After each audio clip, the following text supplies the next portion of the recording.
So, good morning sa atin lahat guys. So, eto, ang aga-aga po natin dito sa ating tindahan. Nakaligo na rin po tayo guys. Medyo malamig po.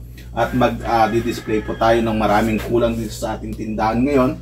Dahil nga po ay naubos nga po yung ating mga paninda. At update lang po tayo sa price guys dito sa ating tindahan ngayon. So, eto, i-display po natin yung ating dumating na mantika guys. Yung ating mantika ay nagtaasan na. Ito po yung palm oil. Ito po yung benta po natin dito ay 35 na guys. Ito yung mantika na deliver sa amin kanina kahapon. So bali ito guys ay mabilis po ngayong maubos. So first in first out po tayo dito. So meron po tayong konting stock dito. 2, 4, 6, 7. So i-display po natin yan guys. At ito po yung ating gagawin dito sa ating store. So minsan guys yung mantika ay taas baba po yung presyo niyan. Huwag po kayong mag-alala kapag ka naman ay bababa ulit yung mantika. Sumasabay dun sa tawag nito. Sumasabay sa presyo ng asukal yung ating mantika. So sa lahat ng mga katim kasari ko dyan na maagang gumising, so shout out sa inyo.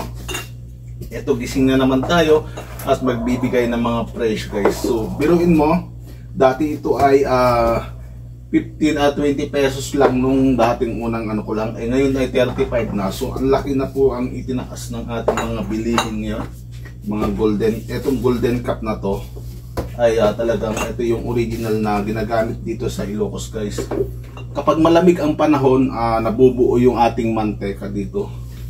Hindi po tayo nagre-repack ng mga mantika, hindi kagaya dun sa mga kapwa natin katim kasari na sila ay nagre-repack ng mantika guys. Kasi sa atin wala na po tayong time para mag-repack ng tinatawag na mantika guys. So yun lang po ang ating update dito sa mantika. Kasi medyo na siya, tawag dito, napuno na.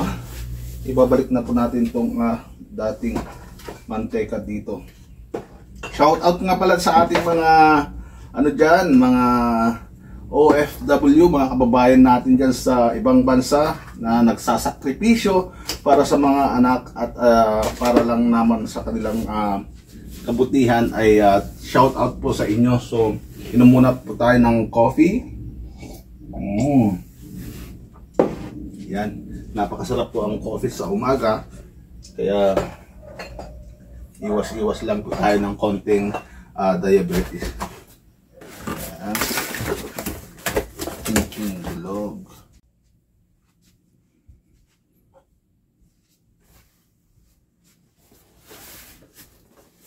Tulad nga ng aking mga sinabi doon sa mga unang vlog ko guys, ay napakabenta po sa atin ang chin bilog. Lalo na ngayon ang malamig ang panahon ay talagang napaka-fast moving po itong ating chin bilog. So hindi po kami nagpapakawala ng stock dito dahil nagagalit po yung ating mga customers kapag wala po silang chin bilog. Minsan may bumibili sa amin ng mga ating gabi na kakatukin kami kahit na kami ay nakahiga na. Kasi alam nyo guys, ito yung traditional na iniinom ng mga lolo-lola pa natin. Ito yung mga traditional na iniinom. So kaya hindi po tayo nagpapakawalan ito. So magkano po ang benta natin dito sa Ginebra San Miguel na gin bilog? Ito po ay 75 pesos na guys. Sana hindi na po tataas uli. Kasi nga ay fast moving nga po ito. At saka tawag dito, nationwide po talaga ito na fast moving yung ating gin Ginebra. So, kasi napakasarap po nitong haluan ng C2 gin, yung ating C2 gin o gin at tawag dito mga gin pomelo na ginagawa nila yung mga kabataan ngayon. Dati ay hinahaluan po nila ito at pinapaapoy-apoy ng konti dyan sa alog-alog nila, tapos pinapaapoy nila guys. So shout out sa mga malalakas bumenta dyan ng mga tindahan. Congratulations po sa inyo. At hanggang ngayon sa atin ay hindi pa po natin na yung tumal dito sa atin. Medyo matumal pa rin po to. So hindi po tayo nakakakuta. Doon dating kuta po natin ay hindi na po natin na-re-rates. Kaya nakikita na natin nung kunti-kunting pagtumal dito sa ating tindahan ngayon guys. So tuloy-tuloy lang po ang ating di-display. So hindi pa tayo nagbukas ng ating roll. Tayo sa pag-preparation ng ating mega sardines guys. So ito ay ang ating mega sardines na mabenta. Ang benta po natin dito ay 28 pesos na guys. Yung ating benta ay 28 pesos na. So lalagay po natin ng tag 28 pesos. Yan. Ganito po tayo maglagay ng tag.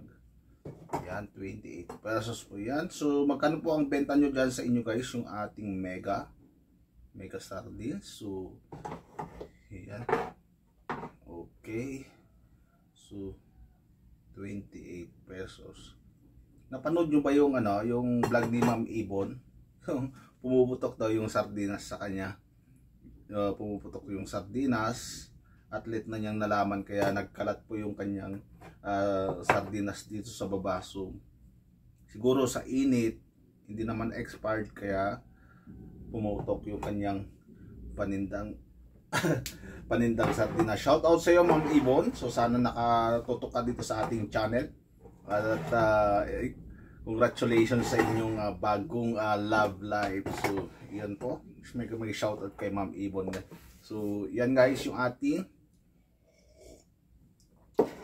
update dito, at saka yung ating tinatawag na beer brand, magtataas na rin po yung beer brand guys. Ang benta natin dyan sa beer brand ay 15-16 pesos na po ang benta natin dyan.